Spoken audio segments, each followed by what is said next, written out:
Hey, can I have a check for people who are online, if they can hear the room? A thumbs up. Yeah, we can hear you. Great. Solved the biggest challenge of last time. So we are officially launch time. So recording? Yep. All right, I just want to welcome everybody to the October 10th meeting of the Capital Projects Advisory Board meeting. This meeting will be a little bit different in the beginning because we are without a chair and a vice chair. So I'm sort of acting instead. There's somebody at the door? Yeah. Okay. Oh, damn. But we'll get to that. So sorry if that's, everybody's kind of shuffling. So let me just present my screen.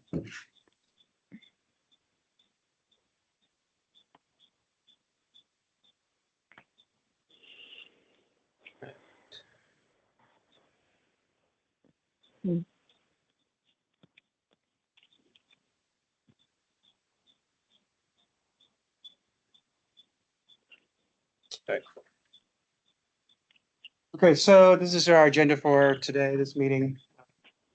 Brief introductions. We have several new members and we need to do the board elections. Then we have some substantive discussion around executive order and our statewide facility planning process, and that'll about wrap it up for the day.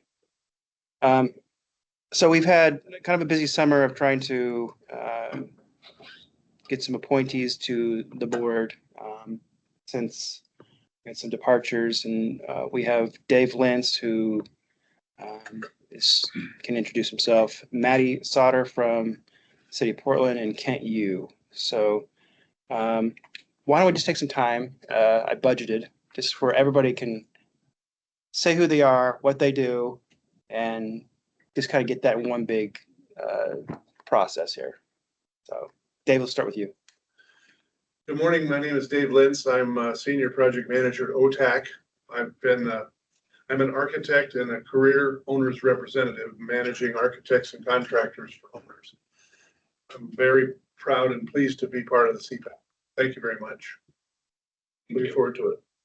Hi, Bill Messner, Portland General Electric. I'm currently the Director of Customer Solutions. I've handled several roles with the company, from safety, emergency management, to grants, to starting the wildfire mitigation group.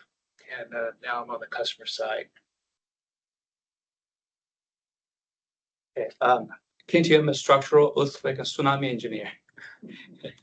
I practiced out of Portland area, but we do projects up and down the West Coast, even from Mexico all the way to Alaska. Our focus is on help community recover quickly from those natural disasters like earthquake, tsunami, flooding. Looking at the buildings and the lifeline systems, mainly we're talking about water, wastewater, and electrical power. So that's my background. Good morning, everyone. I'm Bruce Johnson. I work at the Higher Education Commission, working to help the universities and the colleges get their financing for their capital projects, and we pay their claims. We also pay their debt service. So it's really refreshing for me to have a chance to learn what the state does well for all the other agencies. So happy to be here. My name is Cindy Wagner. I'm the Director of Facilities Development at Salem Health, just down the street. And so I'm responsible for real estate, space planning, all the stuff that all the owners do as we hire owners reps for things. Construction, real estate, planning, design, strategic planning, all of that, which same as what we kind of do at the state level, right? Only ours is on from a healthcare perspective, which is a lot of the same things. And always every time we worry about, definitely concerned about immediate recovery, right? As everybody is. So, and this is, I think, my second round on the board. Yeah. Last track. What's great about City is there's an understanding of institutions. And we have a lot of those in the state that operate sort of big facilities. So I think that's been very insightful. So Thank you. Hi, I'm Maddie Sauter. I'm the Director of Fleet and Facilities for the City of Portland. So I've been in that role for basically about 6.5 years and oversee a lot of exactly the same thing that Cindy oversees, but I oversee it for the City of Portland and a lot of their essential facilities and public safety facilities as well, downtown facilities and public works facilities. Prior to being at the city, I actually partnered with I partnered with Kent when I was at PGE, where I led the development of the first asset management program for the grid, which I believe ultimately evolved into one of the wildfire programs that you have there after I left. So interesting how communities connect together. When did you leave Portland? What's that? When did you leave I PG? left PGE in 2019. Okay. So I was part of Jay Landstrom's asset Yeah, management. so we overlapped then. Justin Hurley Bradwell, and I'm the Executive Vice President and Chief Operating Officer for Rubicon Investments, which is a fourth-generation family business that has real estate holdings primarily in healthcare and government office throughout the West Coast. Before that, I was doing Cindy's job for Asante Health System down in Southern Oregon for about 15 years. I was on the executive team there. And I am also the vice chair for the board for OHSU. Daniel, if I may. yes, Thank you, everyone. I'm Jeremy Miller. Most of you know me. I'm the capital planner for DAS Enterprise Asset Management. And you can see that we're about 50% brand new here. But it was very strategic, like Kent and Maddie and Dave. We specifically, and Justin, he was a couple of months ago, but we're very strategically reaching out to people that we know that you hold the knowledge and you can help us get better. So I know this is a lift for you all. It's time. Time is valuable, but thank you so much for being a part of this group. We really look forward to working with all right. So again, we're short of board officers at this point, so run the meeting. So I'm going to open this up to nominees. So we need a chair and a vice chair. They're 2-year terms. The chair, the job description of the chair, I put it down here, is to lead meetings and attend to the productivity of the board and group process. That's really largely it. You can have a much bigger role in terms of just sort of coordinating with me and whatnot about the meetings and sort of topical things. But in terms of the minimum, just somebody to run the meeting. And the vice chair is that you sort of assist in that instead of the chair. So there isn't like extra homework or something. So just so you know. So I'm gonna open it up to nominees for the chair position and vice chair. And I know this is kind of awkward, but it's the mechanics of the board. So we have to have somebody to earn this. This is it's still Bruce, it's still kind of teeming with Bruce. Second, Bruce. if he wants it, does he have to accept it? Sure, I'll accept the nomination. For chair, Chair. All right, so we have a nomination for Bruce for chair. David second. David second. Okay. So do we want to vote on the chair? Want to hear a speech? I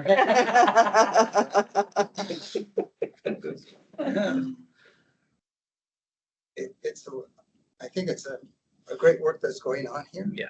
And just to have this group of people at the table, like Jeremy's saying, I think that's the strength of what this group can do is it's not our individual contributions, but the depth of field that we see in the room. It's going to help us make better decisions about, making suggestions to DAS to guide people like Tamara and the others that are going to have to make some hard decisions. So we know that really smart people at the table really make a lot of difference. And so I think this is a real team effort. So I'm just happy to be here and willing to help any way that's needed. Okay. Let's just do a vote on the chair and we'll do the vice chair second. Does that sound logical? I don't know, procedurally that makes sense, but so let's have we have a motion for Bruce as chair, seconded by Dave. We vote. All those in favor? Aye. It's unanimous. All right, so that Congratulations, Jill. Good job. has the Bill Foster's magic on it. You have some big.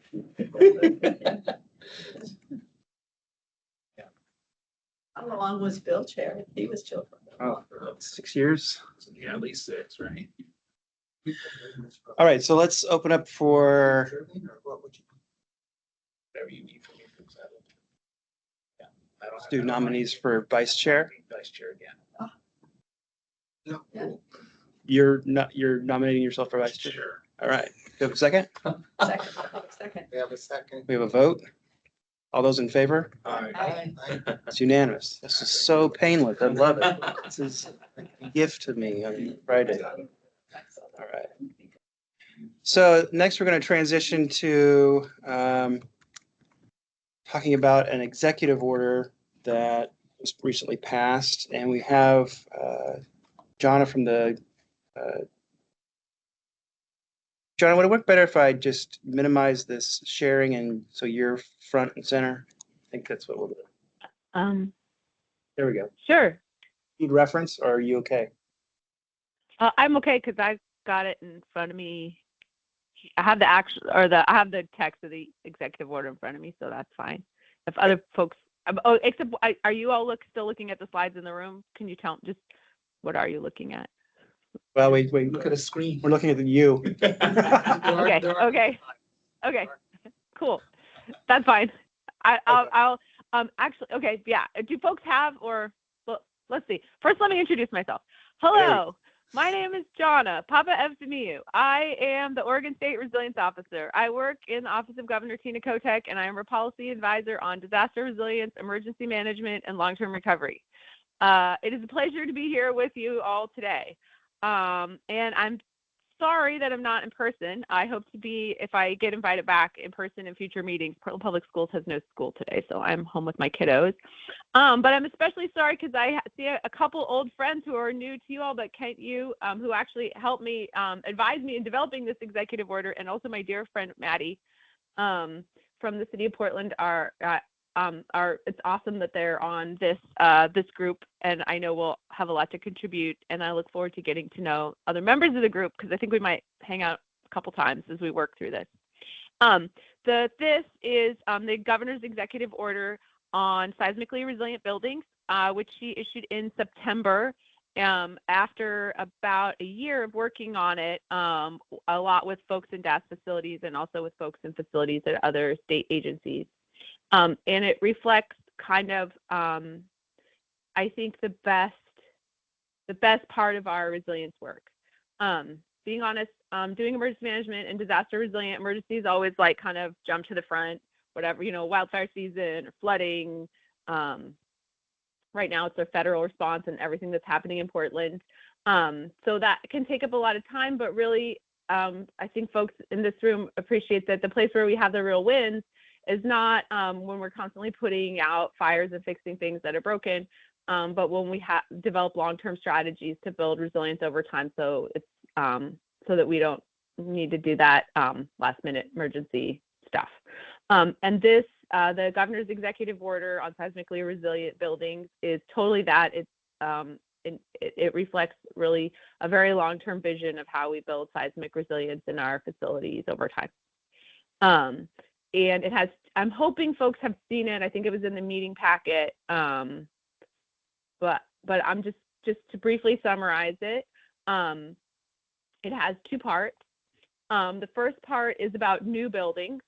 And what it says about new buildings is that all buildings that are state-owned, that are constructed or replaced after September 8th, that was the date of the executive order, and that are at least 10,000 square feet or more. So that's the size of buildings that that this body governs, is buildings that are 10,000 square feet or more. It has to be constructed to seismic building codes risk category 4, which is the category for essential facilities. And the intention behind that is to the state doesn't build that many, as you all know, probably is better than anybody. The state doesn't build that many new buildings a year. Maybe we build one or two in a good year. But what it says is that over time, the state will expand its portfolio of resilient buildings, the buildings that it can rely on to stage emergency response work and early recovery work, so that we have more of those types of buildings all around the state.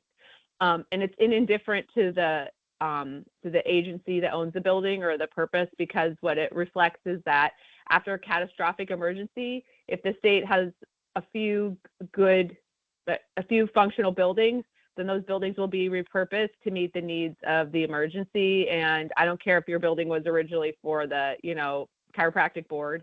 If it's a safe working office space the day after a Cascadia subduction zone earthquake, then it probably won't be the chiropractic board that's in there, but someone will make good use of that space to do important work. So that's the first part. And the second part of the executive order is looking at the majority of the buildings, which are the ones that are already built. And it says not that they would achieve risk category 4, which we recognize would be really unfeasible and just prohibitive, doesn't make sense. But what it says is that they will meet current building standards for life safety and permit employees to exit safely. So it's saying that acknowledging that workers are our most important resource in emergency response and recovery, and that we also have an obligation to our state workers and to people who reside in state buildings, people in prison, people in our dormitories, to not kill them in an earthquake, that we will work to retrofit all our buildings so that they can drop cover, hold on, stay safe inside, and leave the building afterwards, even if the building is ultimately not one that can be reused or repaired. That's going to take a minute, to say the least. And the executive order gives until 2060. Or it says 2060 as a timeline, and it asks all agencies to plan towards that timeline. I think the executive order is also realistic in acknowledging that our current governor will not be governor in 2060, and probably everyone in this room will be retired or have, by the time that 35 years from now, when we reach that date, I hope, or there's some real youngins in the back that I can't see. But it says that if we make a plan to achieve 2060 and then we work towards it diligently, then even if different considerations, priorities, setbacks, whatever happen in the time, that we have a plan of how to get there, and we'll keep moving steadily in that direction at the pace that we're able to. I think a lot of my assumption is that the majority of those retrofits are going to be sort of opportunistic. So they'll occur at the time when the building needs other major renovations or repairs. And so you'll do the seismic retrofit as a tag on to other projects. And that will be a big element of being cost effective. But when there's an opportunity to prioritize them, it also highlights structures that would be prioritized. And it's, I think, ones you would expect. It's things that are important to our continuity of operations, buildings where people live.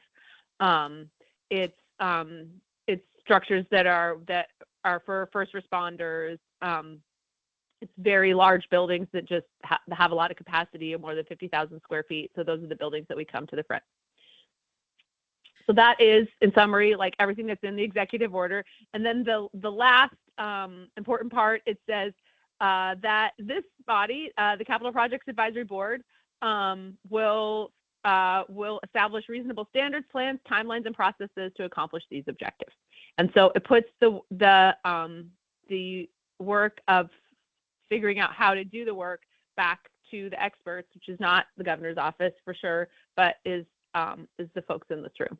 And so that's why I'm hopeful that I may see you a few times as we kind of work through what are reasonable expectations and guidance to give to agencies as they work to achieve this. So that's the executive order that I'm looking forward to working with you on implementation of. And there's probably more to say, but I've already talked for a few minutes. So I'll pause now and see if there are questions or if folks have something that they want to share hearing this initial summary. So this Bill Master, I have a couple questions. And my questions are about like how to implement this. So that this is about inquiry and seeking direction, not about challenging the order. So in where it says current building standards on September 8th, I'm making the assumption between now and 2060, current building standards will change. So how should we be interpreting the word current? Is it anchored on September 8th? That's a great question. I don't think we're stuck with September 8th.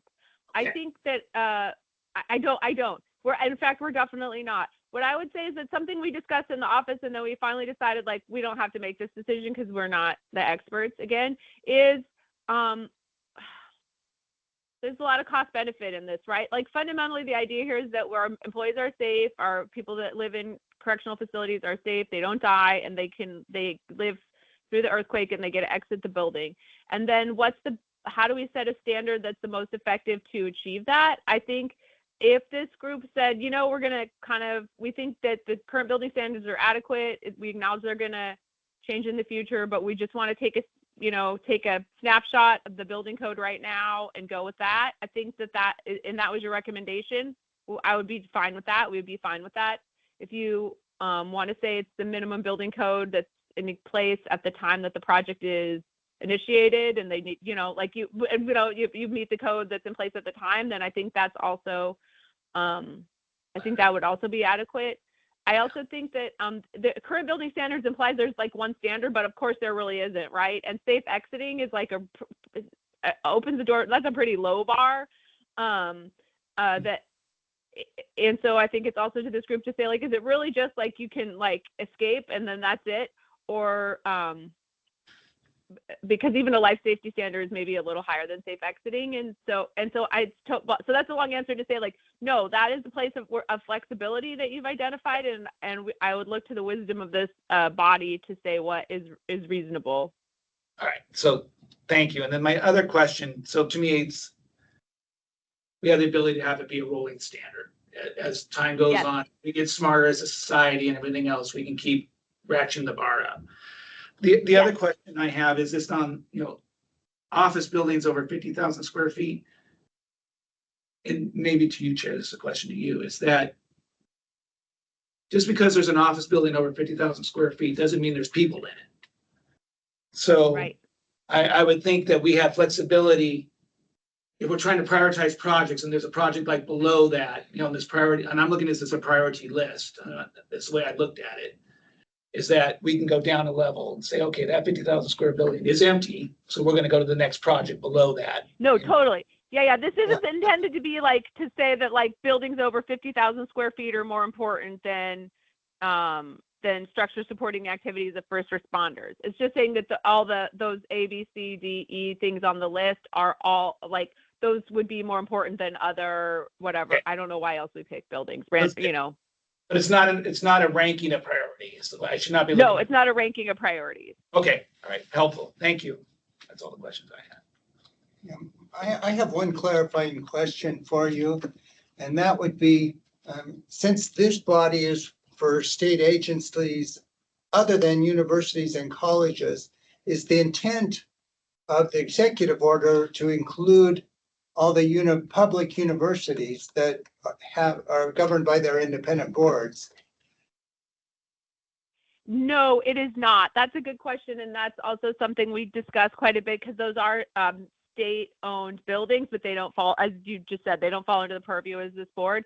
Also, we just acknowledge that there's a lot of state-owned buildings that are the financing of structures on university campuses is often complicated, right? And there's a stack of funding that may include like some private philanthropy, some federal grants, and some state monies. And the state always has an option if it is funding if it's coming from sort of general fund dollars or whatever that it's putting towards the building, to include in that financial agreement or requirement that the building meet certain standards, including seismic standards. So there are other avenues for the state to influence the seismic resilience of of buildings that belong to universities, but we also acknowledge the universities are managing a whole campus and they may have a strategy for resilience within that, and we're not trying to kind of second guess them on or direct the retrofit of buildings that are, you know, are that we're not paying for, basically. So no, so it doesn't apply to university campuses. Not because we don't care, we don't try and influence them, but not through this executive order of this board. Specifically written for the executive branch.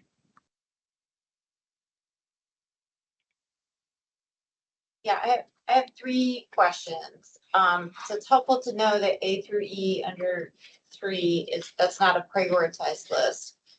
But that then leads to a couple other questions.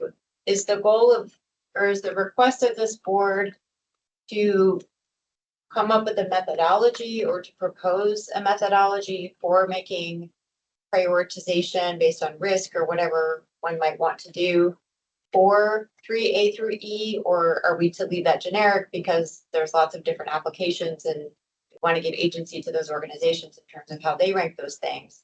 So I guess that would be one question, is how are those priorities traded off in real time?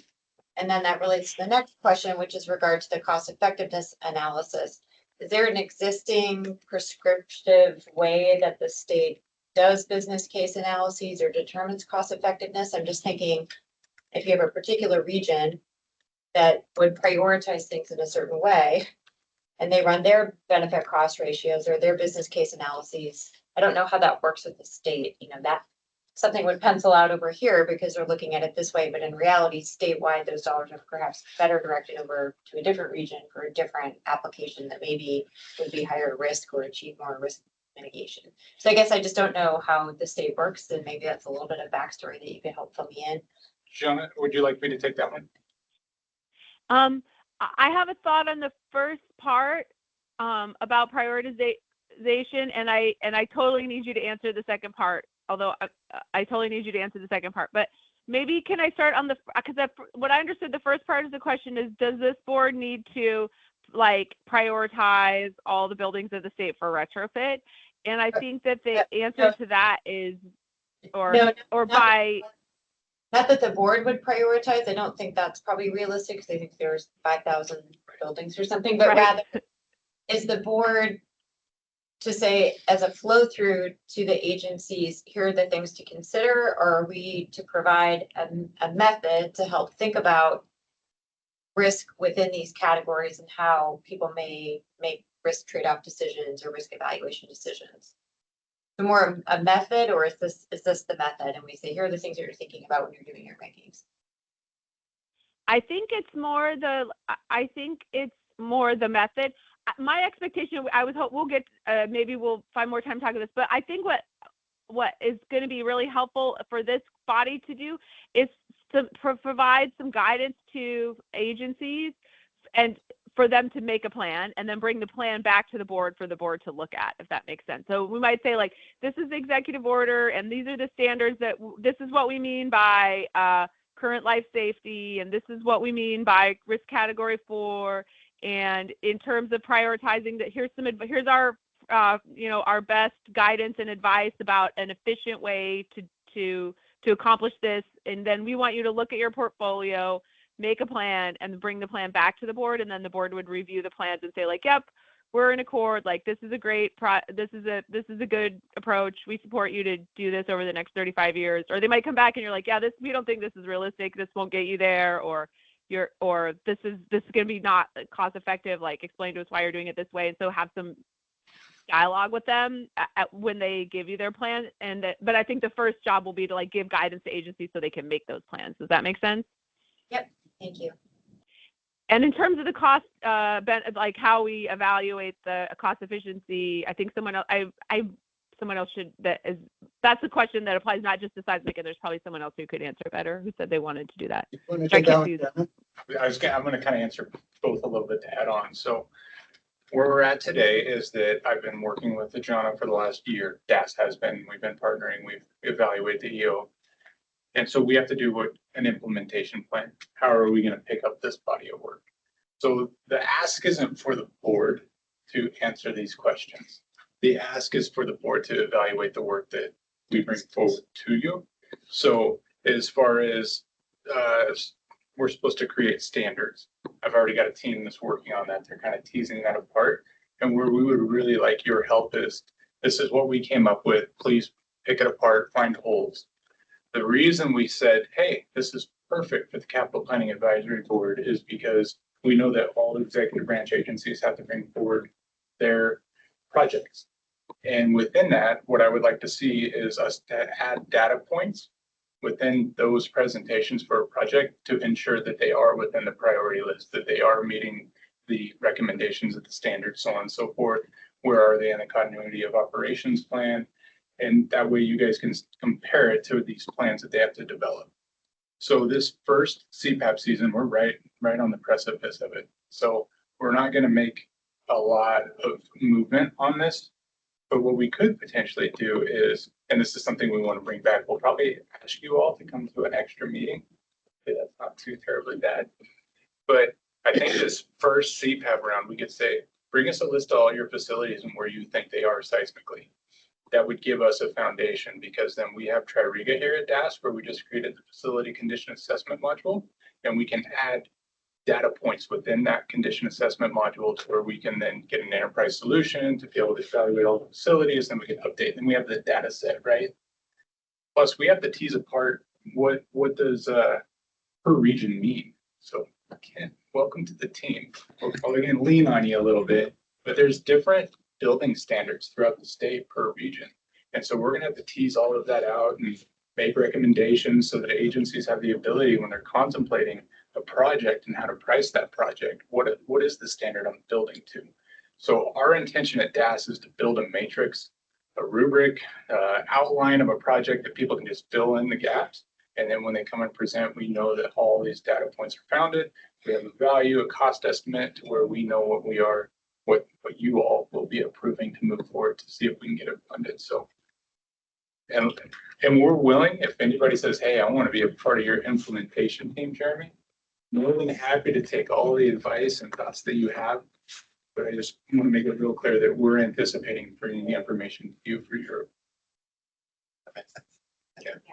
The board shouldn't be in the weeds. Yes, I've been thinking about it quite a lot, and we have a really big team that's working on this. We're working with ODOT and DAS, and we're trying to find other DOCs, a big part of this as well, because we have all of our prisons and whatnot in the state that will potentially have to be updated. But John didn't even get into it. This also impacts leases.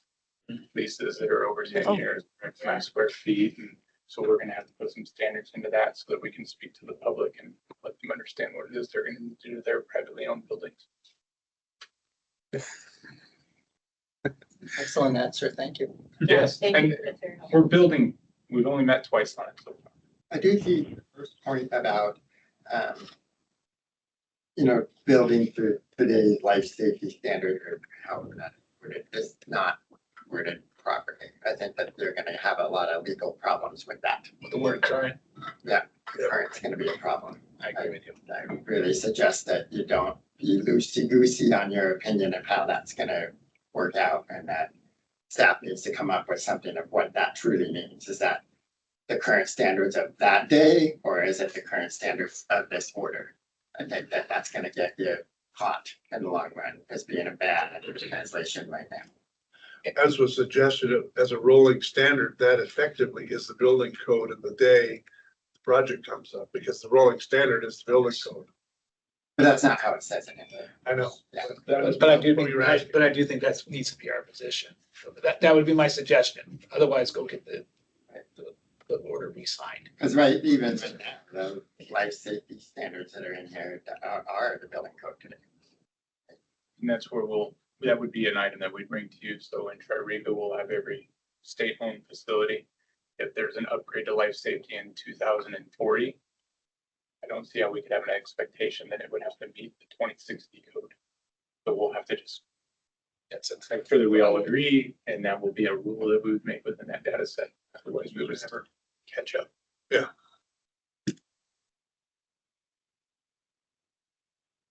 I'd be going for hours. So.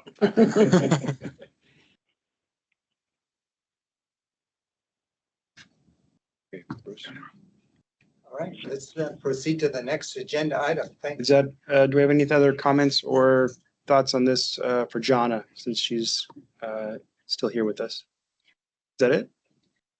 Thank you. Okay, Thank you, John. thank you, Jonna. Thank you. Okay, so our next item on the agenda is to sort of get into statewide facility planning process and its manual. We're sort of heading into that time when we begin to sort of formalize things for agencies to begin to react to for presenting their agency facility plans. And I've got a few slides here, and the slides are structured around the notion that we have several new people on the board. So if it's a little bit redundant for others, just bear with me. But just as a nutshell, the statewide facility planning process. So during even numbered years, so the next one's coming as 2026, CPAB reviews agency facility plans and makes recommendations to the DAS director prior to agencies submitting their agency request budget. And the plan review occurs during these monthly presentations that happen generally from April to August. And that's when I've reached out to you and discussed, sort of the expectations of the board. It's sort of a quarterly meeting thing, except for this time period where we meet on a monthly basis to review these plans. And kind of the process, how it goes is that agencies prepare their facility plans according to this criteria and the expectations laid out in the process manual. You as a body review those agency facility plans, and they get formalized in the agency request budget that then gets analyzed by our budget analysts and goes to the governor's office, and it become part of the governor's recommended budget, and then ultimately it moves to the legislature. So you're a cog in sort of a machine but it's an essential cog to kind of do the kick the tires on some of these plans and sort of validate sort of the need and the reasonableness of that. So we'll get into more of that criteria is as we move along. But I just want to give kind of a general overview of what will be coming up and what we're sort of preparing for in the next few months. So just in a nutshell, an agency facility plan is kind of a structured formal report that summarizes the current state of the agency's portfolio. So there's a bunch of key metrics that we use that express these sort of levels of stewardship, and they're really about facility condition and quantifying maintenance needs over time. So with that sort of foundation of information, you can prepare a biennial schedule of projects that address those needs and sort of package them as funding requests. Essentially, that's a plan, and it's a 2-year plan. And within that, you're evaluating the plan itself, what's kind of the rationale, and does this accomplish what you're stating to accomplish? Is it sort of meet your agency goals and objectives? And is there following some sort of, mission and mandate and sort of strategic foundation? But also that within that is individual projects. So individual projects by statute over $1 million get reviewed individually by themselves under different criteria. And it's a little bit more of an assessment of the kind of the validity of the project, whether or not its approach is sound and whatnot. But it's just for the project itself. It's not the overall plan. So you can approve a plan, but a project may not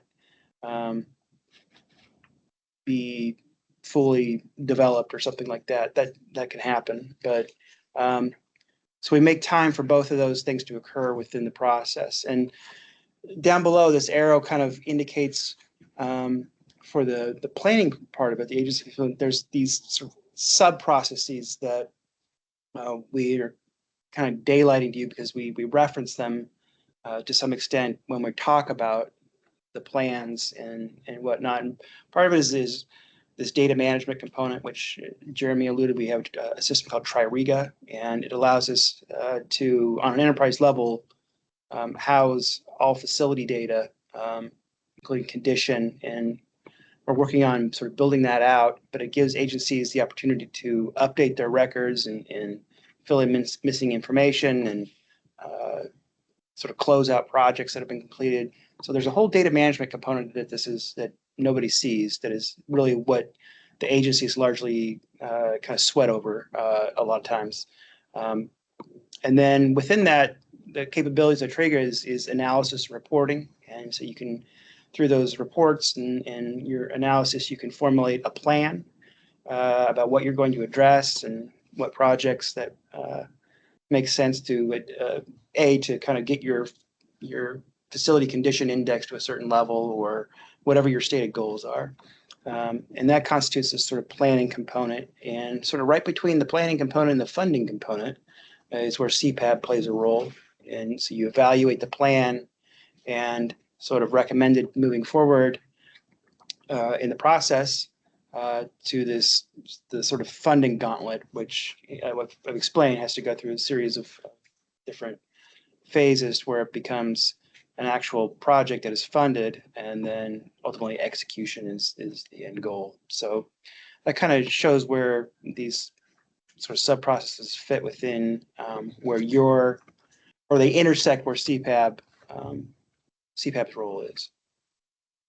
So I sent you kind of a rough draft manual, which is an update of the previous manual, but we've added some stuff and we'll be adding more stuff, as we've been alluding to here, before it's finalized. And just that the manual itself as a thing provides requirements, expectations, and guidance for submitting agency facility plans in ensuring they accord with statutes and rules that we have established. And CPAB reviews and evaluates the plans in accordance with this established criteria. So a lot of the work that we do between now and when we actually have presentations is to formalize what the criteria is.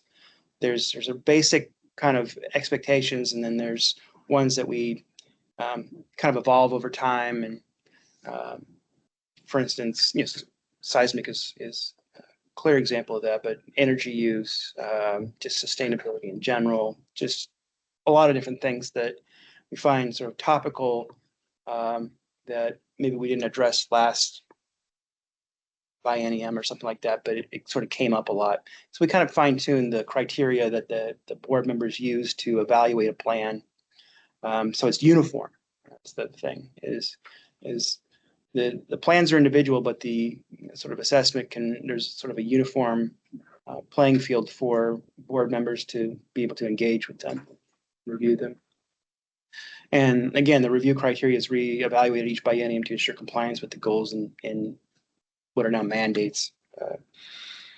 So new criteria that is going to be folded into our manual that we're still figuring out are the new building performance standards. There was a bill that was passed in the previous session called HB 3409, which was a very expansive bill on sustainability. And part of that is charge the Department of Energy with establishing building performance standards for commercial buildings across the state that meet a certain criteria. They're called covered buildings, and it applies to state buildings as much as it does to private sector buildings. So covered buildings, and there's a tier structure that is a little in the weeds, but the first sort of tranche of covered buildings is very large buildings.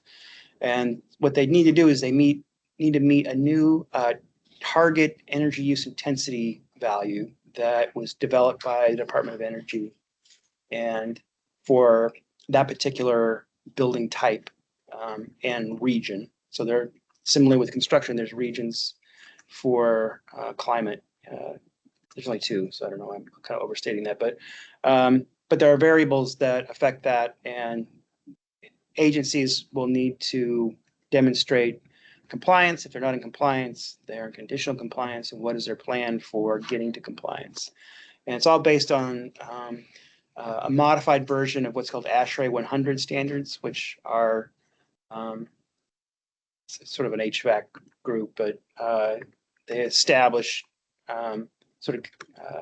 procedures for calculating these things. And Oregon has modified it to make sure that it sort of meets the intent of HB 3409, and it's not sort of more than what we're looking to accomplish. Again, the seismic safety plans, what that sort of constitutes and means is sort of the bulk of what we may be doing before this plan, the manual is finalized, just to ensure agencies can at least address and comply with the executive order that John had just explained. Some of the new sections that are added in addition to this is I don't know if you recall, but we had a big sort of saga about area planning requirements. So the area plans pertain to the Capital Planning Commission, and they're separate, but it is a process that is sort of enmeshed with the statewide facility planning process. So there's guidance in there for agencies that are in Salem that are in areas that have are part of an area plan, and also the sort of rules and procedures for updating those plans, which is a bulk of the work that the Capital Planning Commission will be undertaking.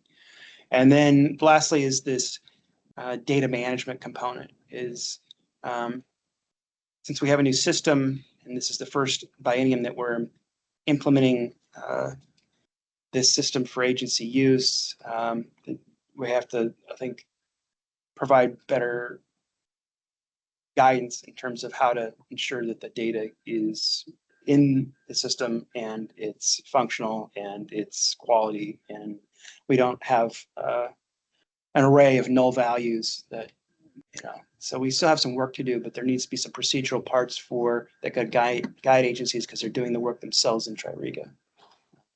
So those are the components we're going to be adding to it before it is final. And just to review kind of the steps ahead of this, one is we need to review our draft with our brethren in the Chief Financial Office to sort of trip what our expectations are, and so that, Tamara, that's with you and Renee. Mm-hmm. So we'll probably shoot for that sometime in maybe November if that's feasible, and then we'll review and update the review criteria sometime in our January meeting. And the manual will be finalized and sent to agencies in February. That's always the target. That gives them some time to respond. We scheduled these presentation groups. So there's about 20 agencies, just so you know that. And so we break them up into groups. And each month, a group of agencies come and present. It just makes it manageable. I mean, certainly could you do it in one day? Maybe, but it's just, you'd be kind of exhausted. So we kind of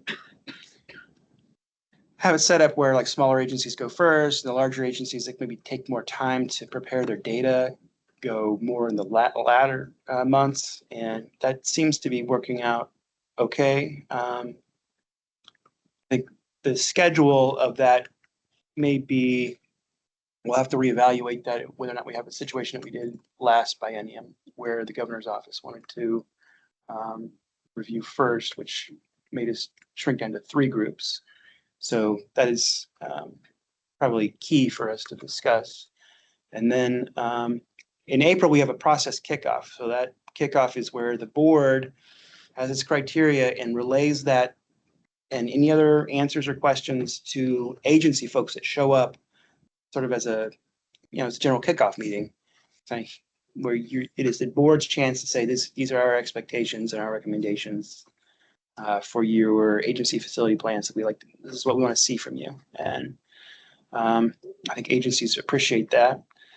And then approximately from May to August, or depending on this alignment of the groups and the schedule, generally occurs from May through August. And then we go back to a quarterly meeting schedule. So that's where we're at today. I know that was a lot, but we want to have something a little bit further along for you to react to, but there's some things that we need to figure out and incorporate into the draft for you to be able to have that opportunity. So where everything's in progress. So that is all I have for my agenda item. Is there any other questions, thoughts?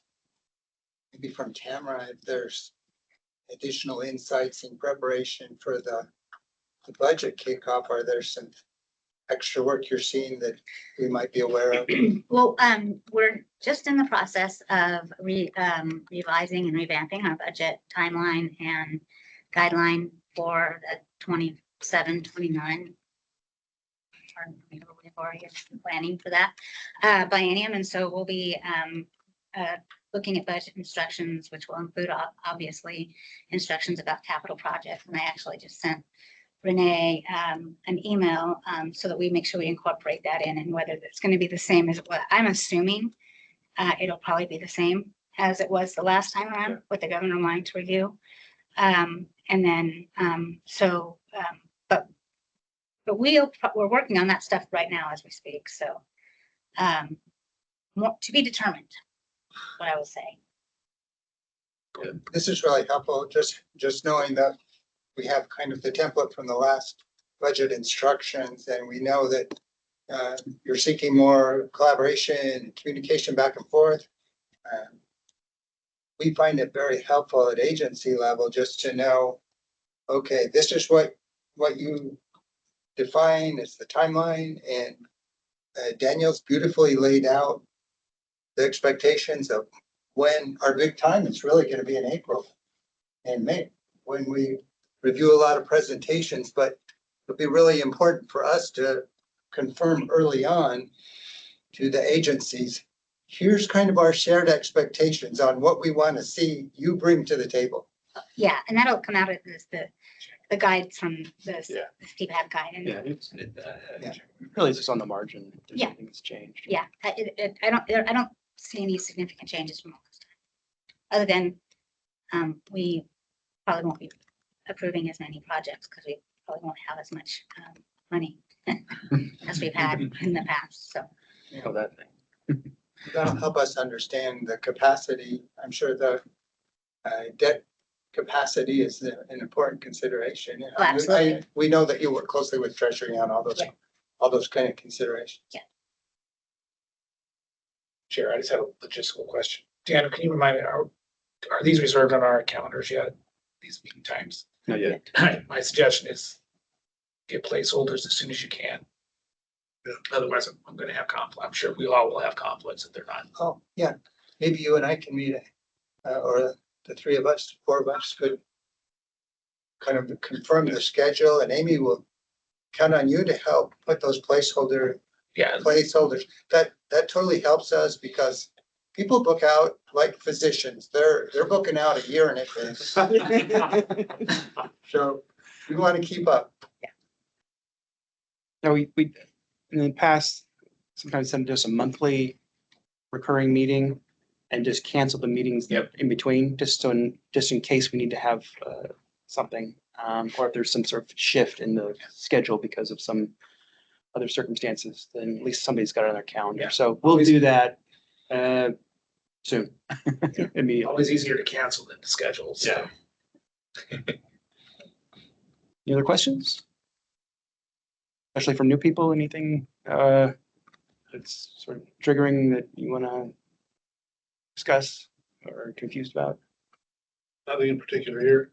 I'm anxious to see how the process flows and get the material to evaluate. All right, so that's all I have, Bruce. If we have our public comment period, several people online, but unless anybody's got any comments. Going back to the original comment about the EO, I'll just go back to that real fast. And I think the question is really for you is, as you're developing the process, I think one thing we need to consider is protecting equipment as well. Right. So I know this is heavily on life safety, but if we have life safety equipment that gets damaged in the Cascadia, then we have problems. Right. And I don't know if that's necessarily contemplated here. I kind of work into, and I can weave that in when it talks about agencies responding to life safety, but I think we gotta be thinking about their equipment and how that's being stored as Yeah. well. I agree, and I think that's where that language contemplates continuity of operation plan Okay, so I just want to make sure that's on your horizon as you're thinking of your planning. is trying to keep that continuity so that we can keep operating.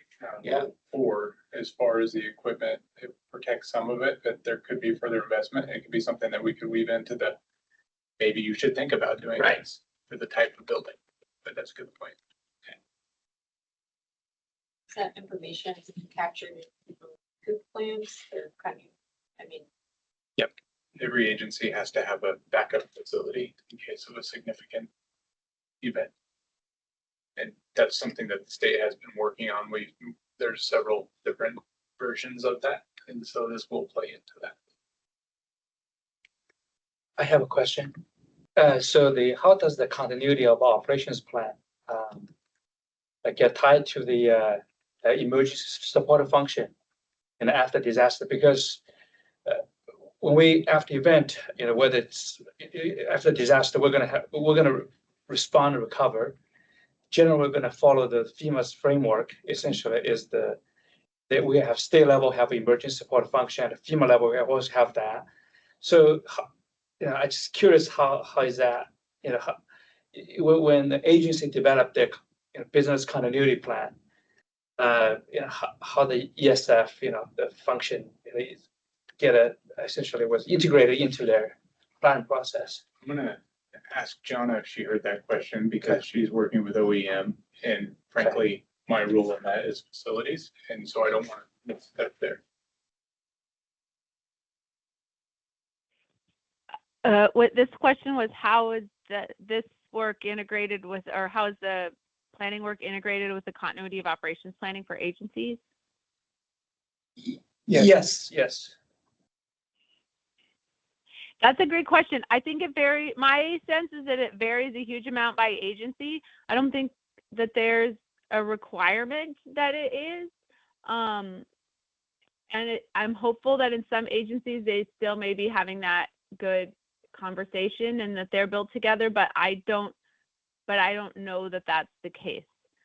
And maybe someone from DAS, if someone from DAS could say if DAS is doing that crosswalk now, because you have the most facilities, right, in terms of your COOP planning and your facility stuff. Yeah, I'm gonna have to get a hold of the right people with OEM. We have two people within DAS that go to OEM in case of a disaster. And frankly, OEM takes charge in that situation, so. Yeah, I just want to elaborate this because Bill mentioned about, like the equipment, or fleet or whatnot. Mhm. So, after the event, as you can imagine, the ESF, like for ODOT, their function is to support the public works recovery. So then, and there's certain, in order for them to fulfill their functional requirements, they have to have certain things available. So that's why I was trying to ask that question is, when people develop those, business continuity plan, what was their basis? Was based on the ESF requirements or, And I can get the right people Yeah. into the room because frankly, DAS, from my perspective, from my role, is become very administrative I see. in a disaster. That's where OEM, DPSST, there's different agencies that take different roles, and we're very administrative in that position. So, but I'd be happy to bring a group of people together to do a little presentation if you like. We have a public question. Oh, Michael. Yeah, I'm Michael Anderson. I'm the operations planner for DPSST. I am on EPAC with the Emergency Preparedness Advisory Committee. Hidden buttons, sorry. So I can kind of answer that, but I do agree with Jeremy. Having OEM in the room would be a great thing for this group, but we all do create our COOP plans. We try to keep them all in a system called Velocity, which was purchased by DAS. And then OEM can see that overall kind of arc. And so they can kind of see who's been listed as a backup. Kind of as an example, I've been told I have about 40 people, 40 agencies that want to come to DPSST in an emergency. I have agreements with 4 of them. So kind of working through that. And then on the EPAC side, we do have 2 subcommittees, and one of them is dedicated to COOP and then future COG, kind of reinventing kind of what we're doing and making sure we're kind of in line with that. And so we're still making strides on that, but there is some good work to kind of unify what all the agencies are doing, and then, you know, where the backup are and how they would play out in a kind of a larger scale emergency. So I don't know if that helped too much, but we are working on it, some different groups, but definitely the OEM group can really kind of give you more clarity if they can get to this group.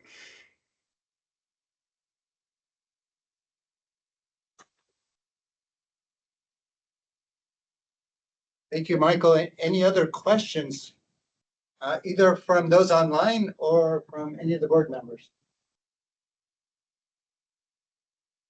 It's your decision whether or not we get donuts. Remember that we had that precedent last time. We'll Thank you for the see, prompt. we'll see remember what that you for the do next meeting. time. I can come up with donuts. That's no problem. Just say Bruce has got, yeah.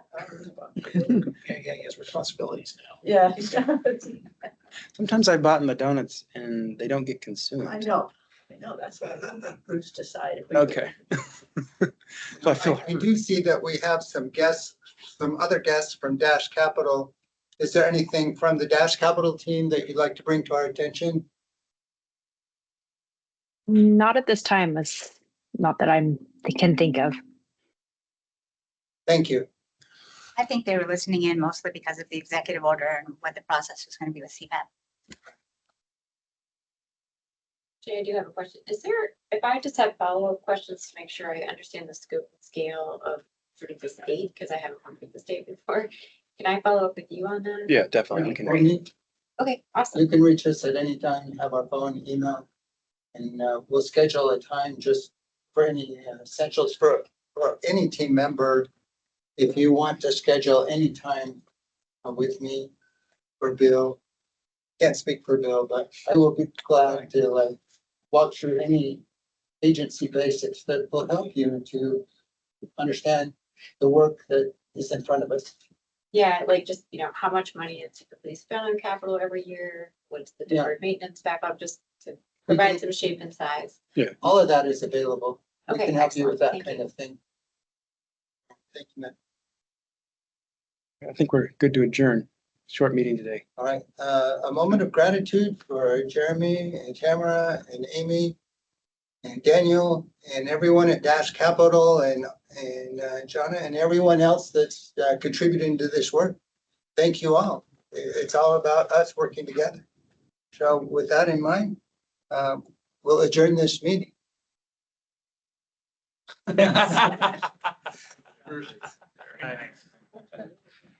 Yeah, I think that we should probably do like a monthly thing for a while. A whole lot of people who are talking about Yes, I believe that they have a wealth. And the energy department as well. Oh, thank you.